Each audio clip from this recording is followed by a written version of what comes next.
Hey, welcome to this Coda tip with Maria Marquis.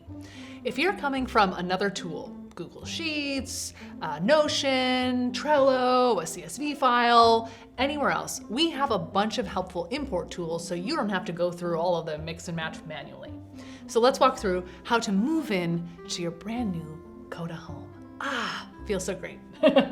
So all you need to do is go to the Insert menu right over here, and there's a little import area. If you give that a click, it's going to show you all of those options.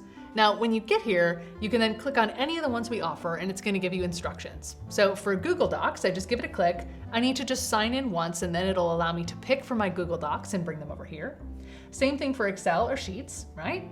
Notion, all you need to do is go ahead and pull in your HTML version of that Notion export, and you'll be able to walk through that process. CSV, you can say, yeah, it's got column headers, so it doesn't pull those in if you want to, which is really helpful. And then for Trello, we also walk you through that same process.